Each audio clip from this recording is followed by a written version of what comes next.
everyone. So in today's video, we are doing a chit chat get ready with me. I'm going to another wedding today, so we are fully in wedding season. I had one of my best friend's wedding last week, another friend's wedding today, and I have another wedding in December and a couple after that. So I'm fully in wedding season. And with wedding season, it comes finding your favorite scent to wear at these events. And my personal favorites are Dossier. I'm sure many of you have already heard me talk about Dossier, and I love the way it works because what you can do is online go and choose a scent that you really like but don't want to pay that full price for it. So for example, if you love Chanel but you just don't want to pay that price because maybe you want to wear that everyday scent but you don't want to pay that full price for it, or maybe even you've never tried it before but you want to test it out, this is a great way to do that. So your package will come here after selecting it on Dossier's website. You could either take a quiz on which scents you might like, or if you already have one in mind, choose that and you'll get this in the mail. And then in the mail, you'll get your 50-milliliter bottle. And what I love about Dossier is it kind of takes that mall experience into your home. So if you smell the scent and you end up not liking it, you're able to return it with no additional charge to you, which is great. You can just head to the returns page on dossier.co and create a return label, and they make it super, super easy. So yeah, I love that. Guys, I have gone through so many different fragrances and I always come back to like my two all-time favorites, and they are Citrus Green Apple, which is inspired by Dolce & Gabbana Light Blue, and Gourmand White Flowers, which is inspired by Victor & Rolf's Flower Bomb. So these are like my two favorite scents. So if I know I'm going to an event and I want to wear like a scent that makes me feel really confident, I know I'll get compliments on it, I always wear one of these two. So if you're curious and don't know which one to choose, I would definitely recommend one of those. And if you're interested, I do have a discount code with them. It's Amanda5 for 5% off your order. And again, thank you Dossier for partnering with me on today's video. Now without further ado, let's go ahead and get into it. Okay, this is Courtney, one of my friends. Hi. I figured we would answer some of your questions that I didn't get to on one of my last videos, and it would be nice to hear from a teacher with a different perspective too. So yeah, let's just get into it. Oh, this is a question I don't think I answered. What kinds of games, like learning games, did your students like to play?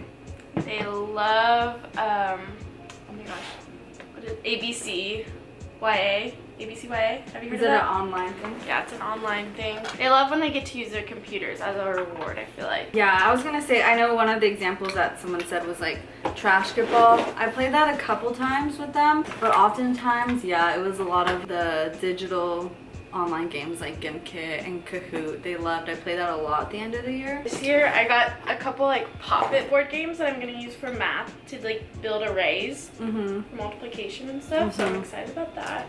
What were your most used items? A visual timer. My kids love being able to see like a countdown for their work to also hold them accountable. Oh, for my classroom management, I used the Kerplunk.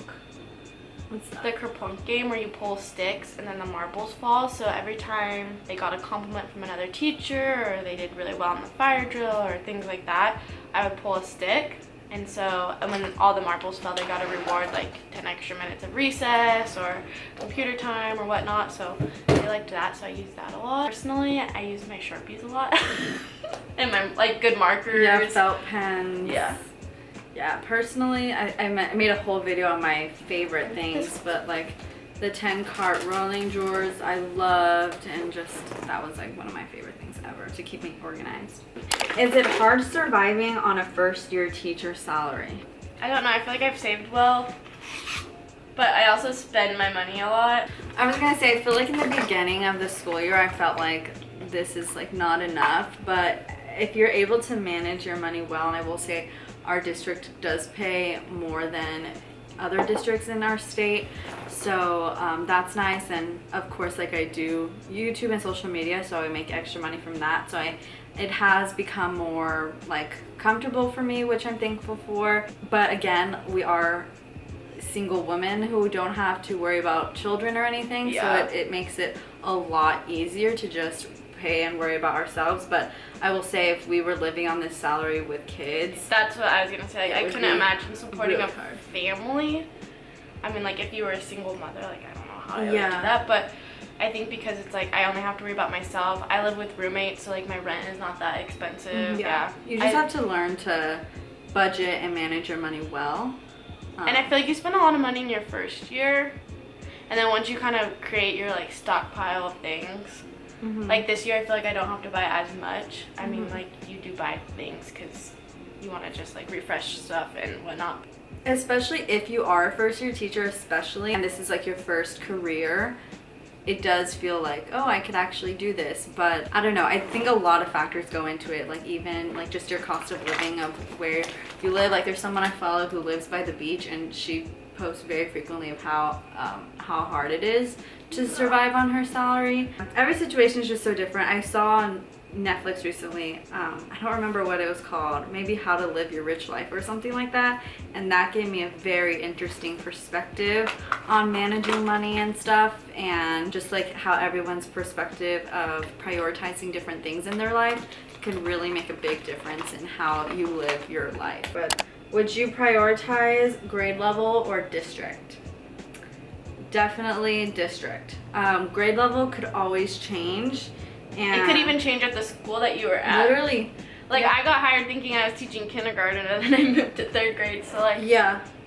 And you just never know, especially if you student taught a specific grade that you thought you'd love, and you get in and you're like, oh wait, I tried a new grade and I actually like that. You just rather have a good district that you're in, because that's gonna matter way more in the long run than the grade level that you teach. And you could always move around with your grade level, but what's really gonna come down is, are you in a good district? What do you do for the first week of school? I think you gotta really plan like what you wanna do before you go into that first day of school, because if you're too wishy-washy, then the kids feed off of it. And I think that's what I'm like really working hard on doing this year, is really sticking to my procedures and expectations. And like even if it's as simple as like getting a pencil and they didn't ask, like really like enforcing that I want them to ask and not letting the kids get away with it, because then it just becomes a free-for-all.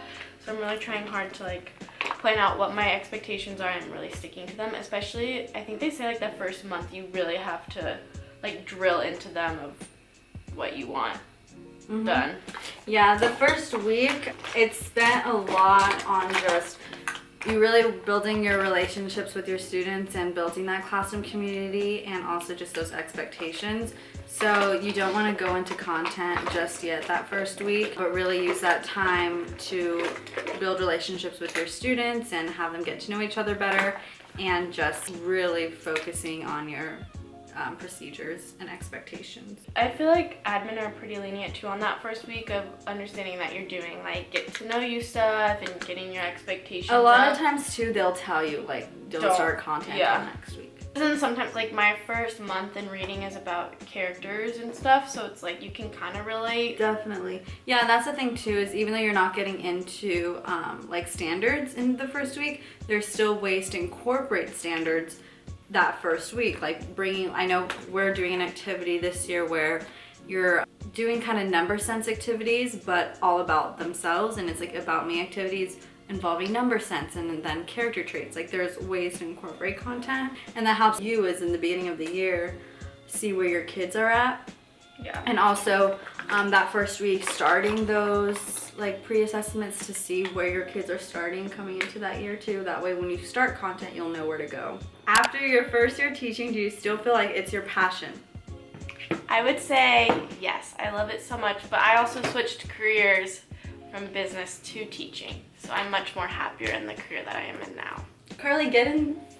I'm so awkward. Hi YouTube, I'm back here. Just here for the vibes. Nice. Yeah. We're getting ready for our coworker's wedding. For me, since my year was really hard, I feel like I'm trying to refine my passion for teaching again, which is why I'm excited about my school switch and stuff and all that stuff, because I'm hoping to fall back in love with teaching again.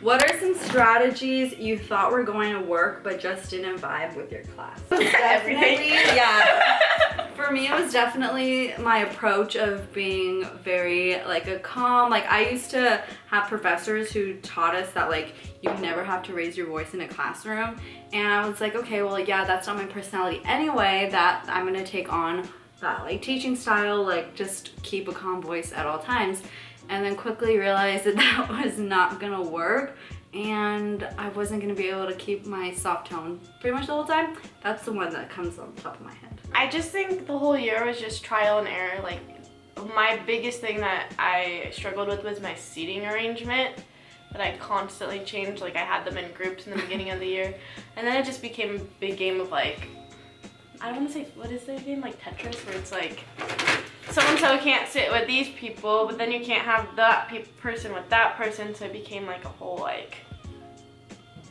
craziness. But I went from groups to rows, to groups to rows. I tried to change it up just for them and for me, and yeah, I don't know how some people keep their desks in the same arrangement. You kept yours in the same arrangement? I kept groups because I've always, again, I took a class all about groups when I was in grad school, so it just like really reinforced the like positives and benefits of students working in groups. So like my philosophy was always students should be in groups at the elementary level, so I kind of stuck with that.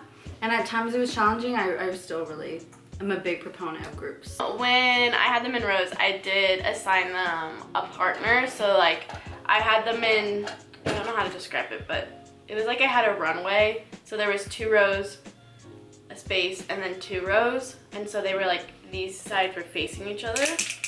And then this row would turn around to this row, and those would be their partners. So if you're gonna do rows, you need to have a partner system, I feel like, so that you can quickly go into that partner work. This could be our last question is, are you a fan of flexible seating?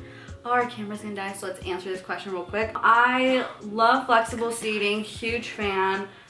You just gotta see what works for your class, but I think whatever gets kids motivated to do work and then being in an environment where they feel comfortable is always like a huge win. But again, you have to see what works for your class, because I could understand how it could be challenging if you don't have systems in place. But also, I feel like the biggest advice of like teaching 101 is literally every year it's going to be different based off the kids you get. So like what worked for my kids last year may not even work for the kids that I have coming up this year. So. And your own like skills as a teacher too are always going to be evolving.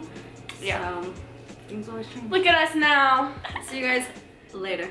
All right guys, so we are now ready. Let's do an outfit of the night. Dress. Dress. Cute. Carly's dress. She got it today and it looks so cute. Dillard's. This is my dress. This is from Lulu's. Love it. Cute. That's it? Lulu's, where are your shoes from? Shoes, Public Desire.